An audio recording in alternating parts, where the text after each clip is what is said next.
of a retro throwback livery, Very and much so. it is absolutely recognisable to people of a certain age, of which Jeremy and I would look at that and go, oh, that's the Wynn's colours. And in fact, that's the Wynn's colours. And it is. It's even got the gold on the inside of the wheels Yep. to complete the throwback livery. Brilliantly done. Wow, this is the 50th anniversary for IMSA, and they've requested that the teams look for a retro livery from somewhere in the past 50 years of IMSA. And we came up with the Wynn's livery from the Porsche 962, the Hotchkiss team from the mid-80s. I'm in the car business. I already do a lot of business with Wynn's now, so it made sense for me to call them. Turns out 2019 is also their 80th anniversary, and we're excited to be running this retro livery, and it's been received extremely well. What really makes the retroness is that gold web wheel. My guess is it's the three-piece wheel from the 80s, but in order to really make the retroness of that look, we really needed the wheel to go with it. It just doesn't look right without that same retro wheel.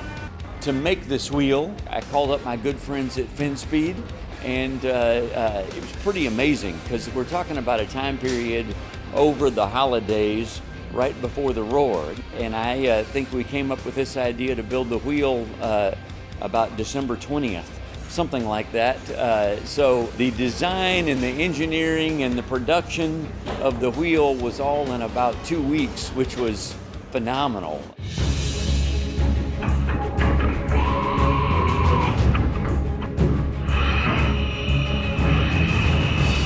All of our raw material that we start with, it's very difficult to produce a wheel that even looks like this. It was truly a new project for us. Really the biggest challenge, I guess, was just the time frame, the 2 weeks, and the new design, getting that all done real quick was pretty tight. Really spectacular because we had to design the wheels to fit this car. They had to be completely custom made. The nice thing about this wheel is that even though it looks like the old three-piece wheel, it's actually a one-piece forged aluminum wheel.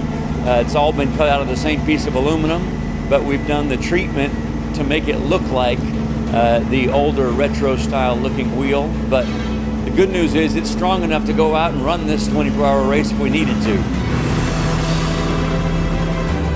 FinSpeed has always made wheels primarily for track use, and to be a part of the IMSA group and work with Ben Keating with the Riley Motorsports group and everything else is really important to us because it really validates and proves what we do. My first racing fanboy action was watching the 962 in the 80s with Derek Bell and Al Hobart with those type of wheels on it, and so working on that was awesome, and then seeing how people react to it here, that the car really stands out with that livery and the wheels. That's really cool to see.